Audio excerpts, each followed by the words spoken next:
Valérie Bugot, bonjour. Vous êtes docteur en droit, donc vous êtes juriste, spécialiste des questions européennes. Aujourd'hui, nous sommes obligés de parler de la Grèce, du référendum qui hier avait été annulé, puis qui a été rétabli, de la relation des autorités bruxelloises à l'égard de la démocratie, puisque apparemment on n'aime pas beaucoup les référendums à Bruxelles.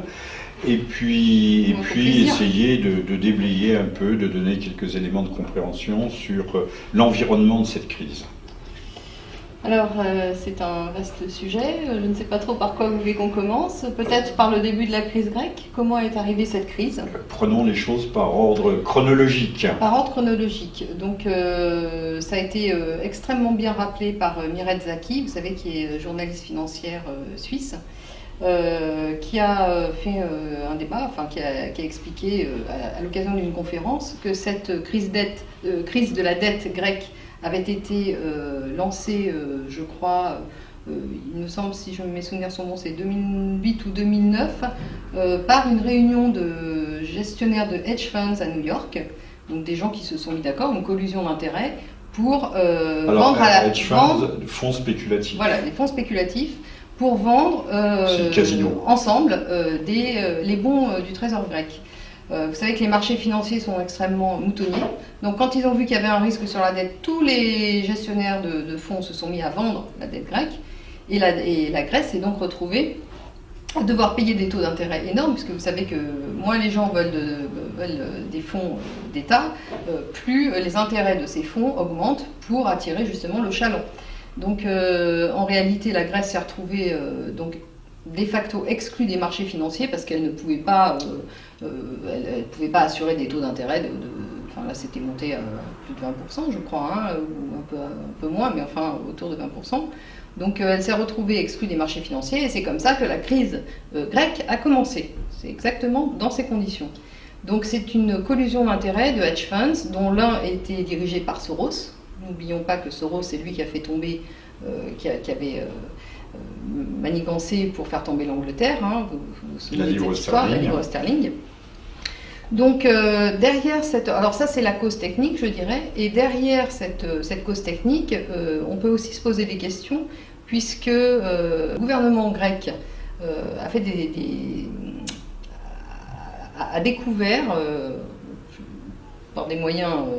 je crois qu'ils ont fait appel au Danemark, enfin à des foreurs danois ou quelque chose comme ça, qu'ils avaient d'énormes réserves pétrolifères et surtout gazières, donc au large de la Crète, et ce qui rend la Grèce potentiellement aussi riche que l'Iran. Vous voyez que c'est pas bon signe du tout. Il y a également d'immenses réserves en mer Égée, mais qui sont disputées, voilà. Et partagées avec Chypre, mais avec la Turquie, avec Israël, puisque le Léviathan, qui serait une immense nappe gazière, s'étendrait comme par hasard devant les côtes de Gaza. Voilà. Ah oui, effectivement. Alors, on va remonter un peu là. On va rester au large de la Grèce, mais effectivement, donc on se demande, vous savez que l'Union européenne a pour ambition de faire un grand marché de l'énergie. À l'occasion de ce grand marché de l'énergie, qui est déjà mis en œuvre d'ailleurs, puisque en particulier en France, vous savez qu'il y a eu des arrêtés qui sont sortis aux alentours de 2010 pour autoriser Goldman Sachs, JP Morgan, Deutsche Bank, BNP, Société Générale qui a été autorisée aussi, à vendre, à être fournisseur de gaz. Donc fournisseur de gaz, ça veut dire quoi? Vous savez bien que les banques ne vont pas aller financer des infrastructures, etc. Donc ça veut dire de la spéculation pure, des intermédiaires supplémentaires. Et donc à l'occasion de ce grand marché, il semblerait que justement des hedge funds, des fonds, en tout cas des capitaux américains, se soient mis en lice pour la gestion de l'énergie en Grèce. Alors on comprend mieux que l'Europe ne veuille pas du tout lâcher la Grèce, parce qu'il y a un tel potentiel énergétique. Surtout derrière, il y a les États-Unis. Alors effectivement, il y a l'intérêt public affiché américain et les intérêts privés américains qui sont derrière les intérêts soi-disant publics, puisque vous savez que l'Amérique est gouvernée par une caste oligarchique qui a pris le pouvoir en 1913 au moment de la création de la Fed. Donc ça, ce sont des banquiers privés qui contrôlent techniquement et institutionnellement les États-Unis d'Amérique depuis cette date. Donc l'Europe est devenue un satellite de cette petite caste de banquiers, d'oligarques, qui sont difficiles à cerner puisqu'ils n'apparaissent jamais en première ligne des entreprises. Enfin, quand on cherche un peu, il y a eu des études qui ont été faites, on retrouve à peu près toujours les mêmes Mais alors potentiellement, familles de capitalistes. Potentiellement, la Grèce a ou aurait les moyens de rembourser sa dette. Ah ben complètement. D'éponger dans ces conditions-là, tout son passif. À condition que ces exploitations se révèlent aussi fructueuses que ce qu'elles avaient l'air de. Mais elles doivent l'être, puisque rêver. Il y a déjà des accords de partenariat entre Israël, entre l'État hébreu et Chypre, et qui prévoient entre autres le stationnement de plusieurs dizaines de milliers d'hommes, de troupes israéliennes pour protéger les zones d'exploitation qui ne sont pas encore au large de la Grèce déjà, au large de Chypre. Ah oui. Donc puisque toute cette il y aurait cette bande gazière qui remonterait. Ils ont fait. Pour l'instant, on en est au stade de l'exploration. Hein. Oui. La Grèce est endettée en raison de son budget d'armement qui excédait 4% au plus fort de la crise, ce qui faisait que M. Cohn-Bendit poussait des cris d'orfraie. Mais pourquoi la Grèce a-t-elle un budget aussi élevé? Tout simplement parce qu'elle est face à la Turquie et que les tensions sont toujours réelles. Et puis qu'il doit y avoir aussi des pressions du lobby militaro-industriel pour... mais la Grèce reste malgré tout l'arme au pied face à la Turquie. Et ça, on ne va pas le dire, puisque la Turquie est le pilier oriental de l'OTAN. La Turquie prétendait entrer dans l'Europe. Donc il est assez... Les États-Unis prétendaient faire entrer la Turquie dans l'Europe, plus précisément. Je crois que les Allemands n'ont jamais été très très d'accord pour ce projet. Hein. Non. C'est d'ailleurs pour ça que ça ne s'est pas encore fait. Pour obtenir les bonnes grâces d'Ankara, les Américains, effectivement, avaient déjà, non pas vendu, mais donné l'Europe à la Turquie, mais ça ne s'est pas fait. Mais voilà. Les Allemands sont vent debout contre ça. Potentiellement, la Grèce aurait les moyens, ce qui montre aussi que la lutte va être âpre, parce que là, nous assistons à une sorte de bras de fer, avec des concessions. La Banque Centrale Européenne vient de dire qu'elle ne mettrait pas la Grèce en position véritablement le dos au mur, qu'elle va continuer à permettre à l'alimenter en liquidité. Donc on voit bien qu'à la fois personne ne veut véritablement céder, mais en même temps personne, Monsieur Tsipras, ne veut pas sortir ni de l'euro ni de l'Europe. Ah oui. C'est bien clair. Ce qui rend d'ailleurs assez contestable le propos de M. Sarkozy qui dit que le gouvernement de M. Tsipras est celui de l'extrême gauche et de l'extrême droite conjoint. Est-ce qu'un homme d'extrême gauche souhaiterait à tout prix rester dans l'Europe? Ça, c'est une affaire qui mérite débat. Et d'extrême droite également, puisque si les gens nationalistes n'ont aucun intérêt à... Il n'y a pas de nationalistes, il y a un petit parti souverainiste. Donc il faudrait savoir déjà définir les termes extrême droite et extrême gauche. Après, on pourrait discuter. Oui, mais M. Sarkozy n'est pas économe d'abus de langage. Ah oui, ça c'est vrai, je suis bien d'accord avec vous. Oui, alors, concernant le soutien de la BCE, le soutien officiel de la BCE à la Grèce, il y a des tensions au sein de l'Union européenne. Pourquoi? Parce que l'Union européenne, tout le monde sait, est tenue économiquement par les États-Unis d'Amérique, est tenue militairement par les États-Unis d'Amérique, puisque la défense européenne est sous commande de l'OTAN, dans les traités européens. Donc il y a cette mouvance très forte, ce tutorat, cette tutelle américaine qui refuse à tout prix que la Grèce sorte de l'euro et de l'Union européenne. Maintenant, vous avez les Allemands qui, riches de leur expérience politique passée, se méfient beaucoup de l'hyperinflation par la dévaluation monétaire, liée aux dévaluations monétaires, liées à l'abus de liquidité et de monnaie que nous connaissons actuellement. Donc eux sont très inquiets. Vous avez une grosse partie de l'intelligentsia économique allemande qui est très très inquiète et qui voudrait très probablement sortir de l'euro depuis déjà quelques années, puisque comme nous en parlions tout à l'heure, en 2011, les Allemands avaient déjà entrepris de faire éditer des Deutsche Mark. À Londres. À Londres. Et secrètement. Voilà. Donc, une grosse partie de l'élite économique allemande ne tient pas du tout à ce que cet euro perdure et voudrait en sortir. Ils ne peuvent pas officiellement le dire parce qu'ils sont tenus politiquement par les États-Unis d'Amérique. Merkel est un quasi-agent américain. Enfin bon, je ne sais pas jusqu'où ça va, mais enfin, elle est quand même relativement docile vis-à-vis du tuteur américain. Donc je pense qu'elle ne peut pas jouer franc jeu, mais elle a une grosse partie de ses élites économiques qui tirent dans l'autre sens. Donc c'est pour ça qu'à la BCE, ils sont un peu coincés également, puisqu'ils sont quand même tenus par la domination allemande.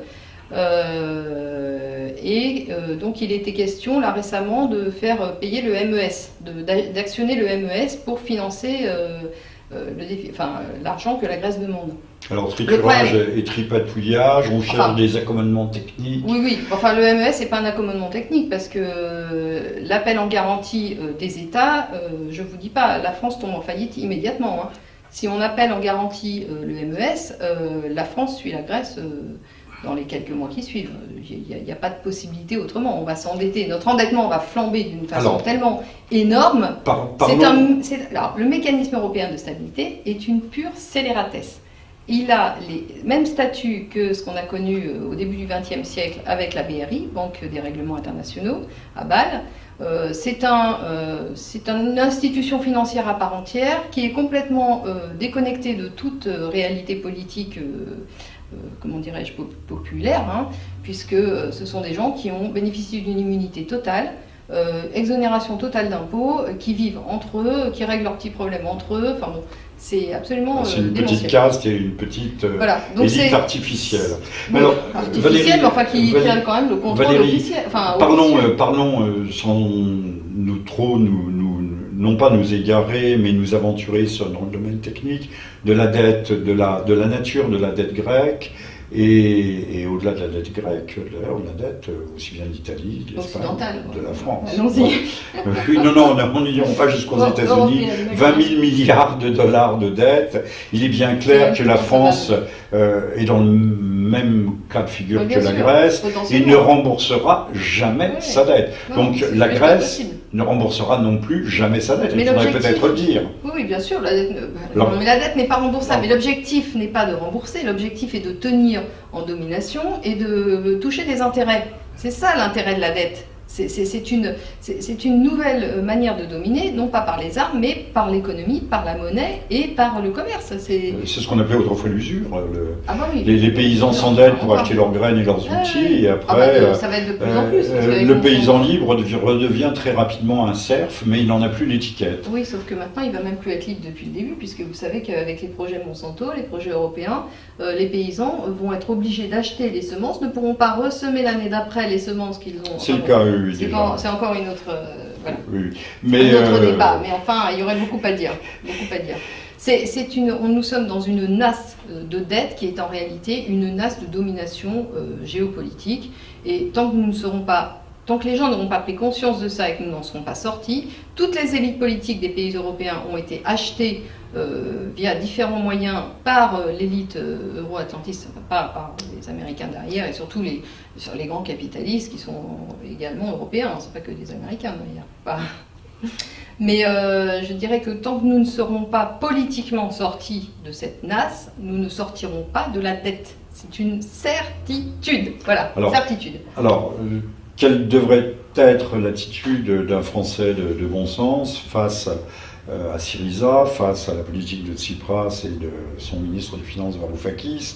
Doit-on les soutenir? Doit-on au contraire les décrier comme il se fait, crier à rose sur ces méchants Grecs qui n'ont pas de cadastre, qui n'ont pas de système fiscal, qui sont paresseux, qui ont vécu de subventions? Oui. Alors ça c'est juste insupportable comme discours, puisque c'est quand même... D'abord, chacun est libre chez soi de vivre comme il veut, donc déjà c'est à eux de régler leurs problèmes. S'ils n'ont pas envie de les régler, dont acte, premièrement, c'est mon point de vue. Deuxièmement, il ne faut quand même pas oublier que pourquoi la Grèce... Maintenant, on décrit la Grèce comme, effectivement, ce que vous venez d'expliquer, sauf que le problème, c'est quand même qu'on a tout fait pour faire rentrer la Grèce dans l'euro. Alors, on a dit qu'ils avaient triché. Non, ils ont triché. Qu'ils ont maquillé leurs chiffres. Oui, bien entendu, c'est Goldman Sachs qui a maquillé les chiffres. Ah, c'est Goldman Sachs, oui, avec Mario Draghi. Je fais semblant d'être surpris. Voilà, oui, bien sûr, j'avais compris. Mais Goldman Sachs qui maquille les chiffres au bénéfice de quoi?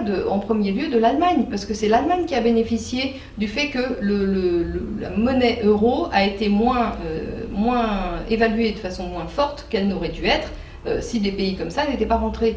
Voilà, donc l'Allemagne ne peut pas gagner sur tous les... Elle veut gagner à pile je fasse, à Valérie, pile je gagne, à face tu perds. peut-être faut-il ajouter aussi que tous les grands technocrates européens savaient que les comptes... Mais bien entendu. On vient nous faire croire qu'aujourd'hui...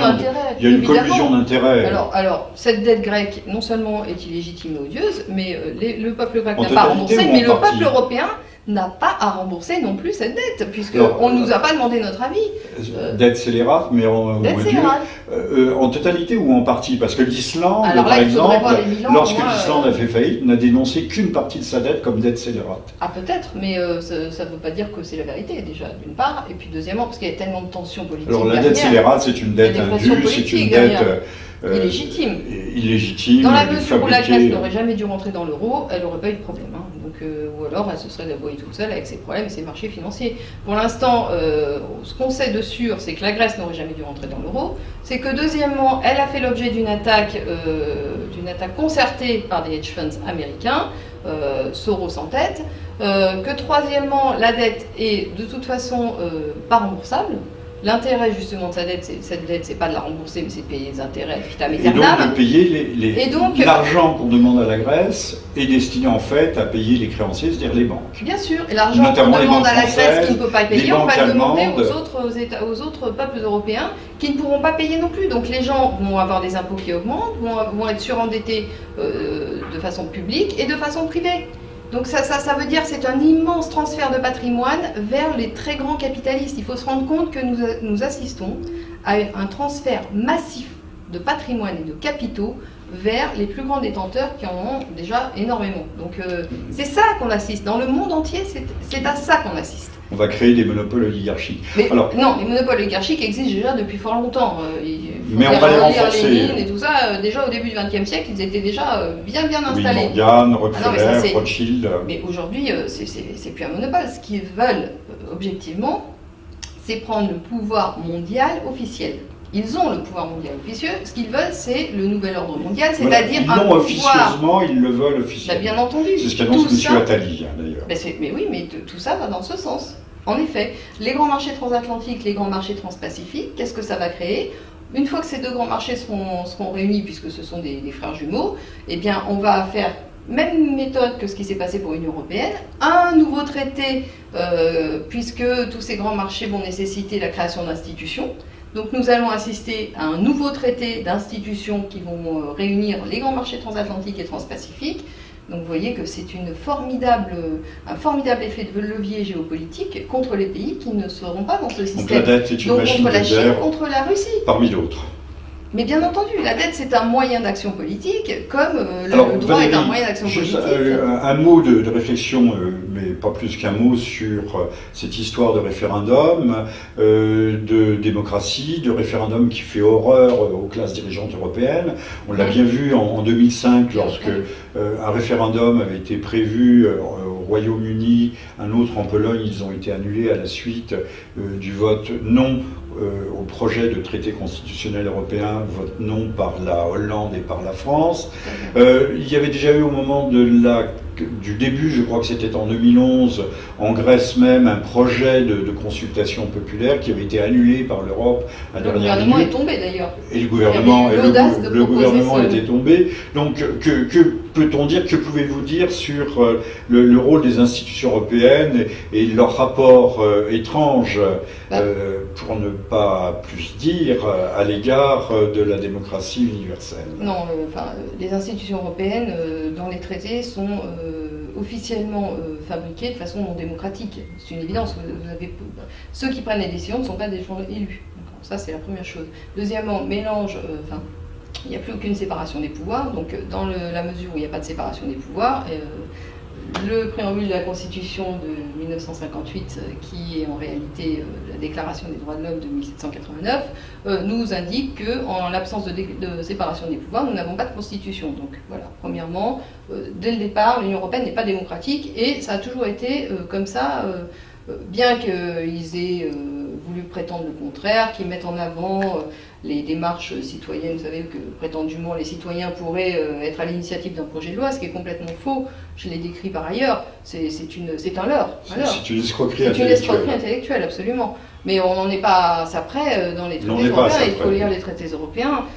Non, les traités européens sont des traités de libre-échéange, point barre. Mais ce ne sont pas des traités de libre-échange. La distance entre le discours officiel des Hollande et Sarkozy... Les mondialistes sont de très grands rhéteurs, oui, ou des sophistes également. Ce sont des maîtres en rhétorique. Et vous n'avez qu'à écouter Attali. Attali est un as en rhétorique.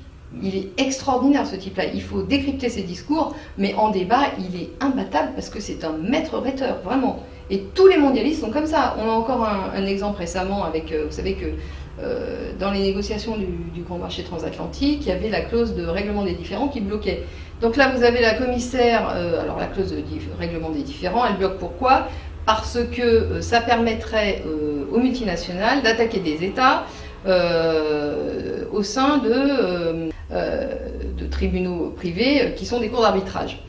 Alors, qu'à cela ne tienne, comme il y a eu une levée de bouclier populaire énorme, que les gens se sont quand même dit, c'est quand même incroyable. Ça a été déjà mis en œuvre au sein de l'ALENA, on a vu les dégâts. Hein. Les dégâts ne sont pas fantasmagoriques, hein, c'est réel. Il y a eu une levée de bouclier, donc la commissaire européenne, la Malmström, a trouvé la parade. Donc elle a dit, ah bah oui, alors c'est vrai, les cours d'arbitrage des tribunaux privés, ça va pas, on va faire ça sous l'égide de tribunaux publics. Ah bah encore mieux.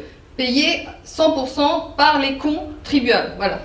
La différence entre une cour arbitrale qui est payée par les parties aux instances, donc c'est-à-dire les États d'un côté et les multinationales de l'autre, là ça sera beaucoup mieux. Ça va être sous l'égide d'un tribunal permanent public payé par les contribuables. Voilà, donc c'est extraordinaire. Donc elle a trouvé la parade tout est comme ça avec les mondialistes. Tout est une vaste la démocratie européenne est un mensonge permanent. Comme d'autres parlaient de la révolution permanente, c'est le mensonge permanent. Il n'y a pas de peuple européen, il ne peut pas y avoir de démocratie européenne, il ne peut pas y avoir d'institutions européennes démocratiques. Il y a des peuples européens, de même qu'en toute logique, il y a des libertés, et non pas la liberté. Mais bien entendu, la liberté des uns va contre celle des autres. Alors, Valérie, pour ne pas conclure, peut-être un mot de prospective. Que peut-il se passer? 54% des Grecs devraient se prononcer en faveur du non. Y aura-t-il rupture? Pas rupture? Concession réciproque? Monsieur Tsipras est-il un nouveau De Gaulle ou au contraire est-il un radical socialiste au petit pied, c'est-à-dire un homme qui n'osera jamais franchir le Rubicon et s'affranchir de la tutelle européenne, de dire niet, ce que l'on su faire pourtant à une certaine époque des gens comme les Islandais? Oui, mais Tsipras c'est plutôt un homme acculé, je dirais. Un homme de dos au mur. Ses convictions européistes, à mon avis, ne sont pas à mettre en cause. Je pense qu'il est réellement atlantiste. Néanmoins, il est acculé et voilà, une bête acculée peut être dangereuse pour le système. Voilà. Moi, c'est personnellement ce que je pense.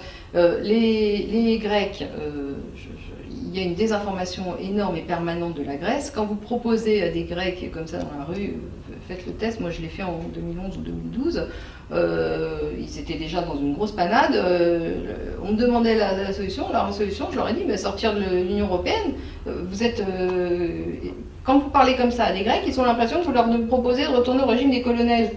Il y a une désinformation politique, économique et sociale considérable dans tous les pays européens et en Grèce en particulier. Donc l'intérêt des Grecs est évidemment de sortir de tout ça, mais l'intérêt des Français aussi, je dirais. Alors, hypothèse du pire. Et l'intérêt des Allemands également. Hypothèse du pire, la Grèce sort de la zone euro, alors on nous fait croire que c'est le cataclysme.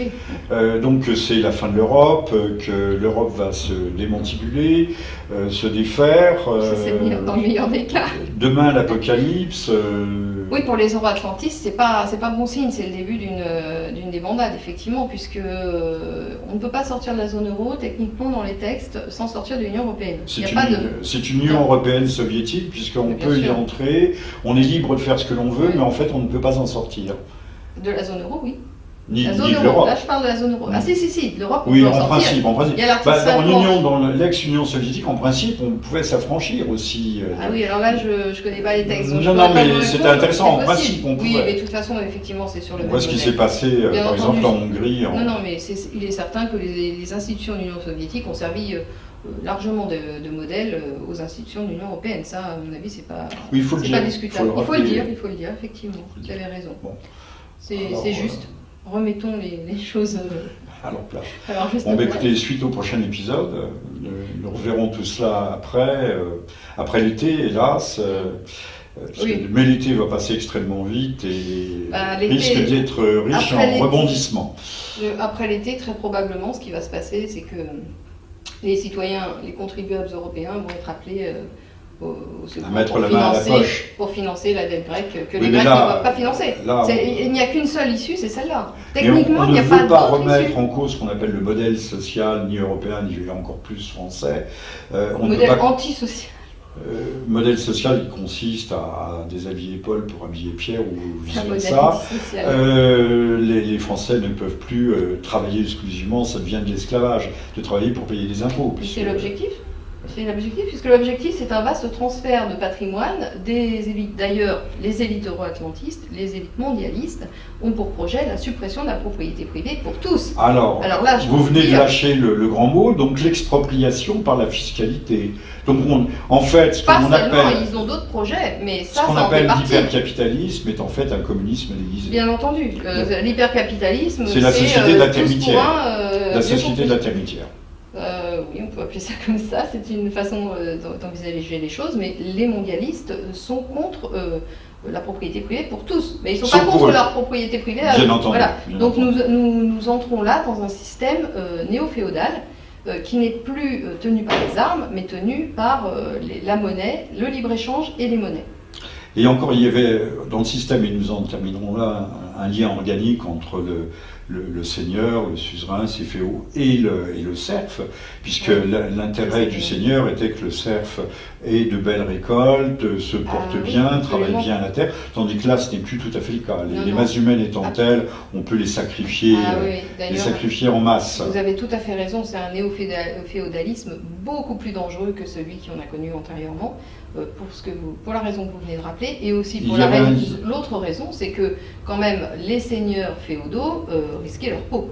Et il y avait un lien monétaires et commerciaux il y avait un lien de réciprocité, c'était des obligations réciproques, de devoirs, de droits et de devoirs. C'était réciproque. Un système d'obligation. Où le seigneur risquait sa vie à la guerre. Voilà. Alors que là, les seigneurs qui nous dirigent ne risquent plus jamais leur vie nulle part. Enfin, faut quand même se rendre compte qu'eux n'ont rien à nous offrir. À part nous envoyer au casse-pipe. Ah bah si. Au nom de la liberté, nous offrir l'enfer. Au nom de la liberté, de l'égalité et de la fraternité humaine. Oui, enfin ça c'est... non mais ça c'est ce qu'on donne en pâture à la populace pour qu'elle suive le mouvement, pour qu'elle soit enthousiaste à suivre ce mouvement, ce vaste mouvement de libre-échange. Oui, mais ce qui est triste, c'est que la France, et là il va falloir nous séparer, la France Charlie Zombie marche dans la combine, marche dans ses slogans, continue à croire à ses leurres conceptuelles. C'est la méthode utilisée par les banquiers depuis toujours, retenir l'information pertinente et diffuser des informations qui n'en sont pas, des fausses informations, des fausses données. Ça permet un contrôle des masses absolument gigantesque et ça permet de concentrer les capitaux. Les banquiers ont pratiqué comme ça depuis toujours et ça leur a réussi. Donc on ne change pas une méthode qui gagne. Les banquiers et les politiques et les banquiers. Bah oui, parce que les banquiers financent les politiques, donc les politiques sont des suzerains, des banquiers souverains. Voilà, on va dire ça comme ça. Valérie Bugeaud, merci et on vous dit à très bientôt. Monsieur Vernochet, merci à vous.